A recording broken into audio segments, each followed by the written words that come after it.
Om Swastiastu. Baik, di sini saya akan mempresentasikan hasil kerja saya yang bertopik sirkulasi. Sirkulasi pergerakan melalui ruang. Jalur pergerakan kita dapat dianggap sebagai elemen penyambung indrawi yang menghubungkan ruang-ruang sebuah bangunan atau serangkaian ruang eksterior atau interior maupun secara bersama-sama. Kita mengalami suatu ruang dalam kaitannya dengan dari mana asal kita bergerak dan akan kemana kita mengantisipasi kepergian kita. Elemen-elemen sirkulasi. Pencapaian. Sebelum benar-benar berjalan memasuki interior suatu bangunan, kita mencapai pintu masuknya melalui sebuah jalur. Ini adalah tahap pertama sistem sirkulasi yang ketika tergah menempuh itu kita disiapkan untuk melihat, mengalami, serta memanfaatkan ruang-ruang di dalam sebuah bangunan. Pencapaian ada 3, yaitu 1. Frontal. Pencapaian frontal secara langsung mengarah ke pintu masuk sebuah bangunan melalui sebuah jalur lurus dan aksial. 2. Tidak langsung. Sebuah pencapaian tidak langsung efek perspektif pada fasad depan dan bentuk. Sebuah bangunan jalurnya dapat diarahkan kembali sekali atau beberapa kali untuk menunda dan melamakan sekuen pencapaiannya. Spiral. Sebuah jalur spiral melamakan sekuen pencapaian dan menekankan bentuk 3 dimensional sebuah bangunan sementara kita bergerak di sepanjang kelilingnya. Pintu masuk.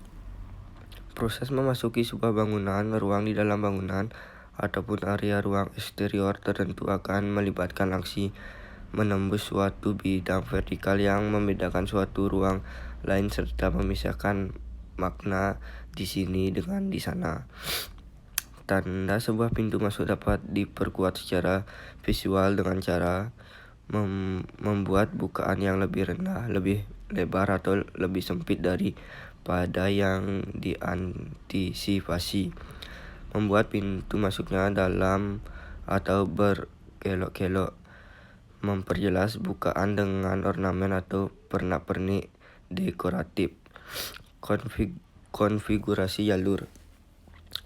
Seluruh jalur pergerakan, entah itu oleh manusia, mobil, barang, atau jasa, secara alamiah adalah linear. Dan seluruh jalur tersebut memiliki sebuah titik awal yang dirinya kita bawa melalui suatu tahapan ruang-ruang hingga menuju tujuan kita.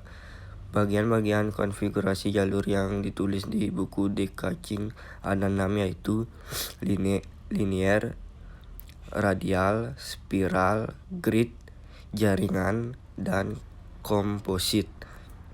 Hubungan jalur ruang.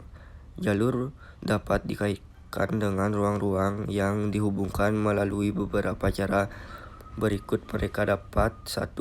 Melewati ruang, 2. Lewat menembus ruang, dan 3.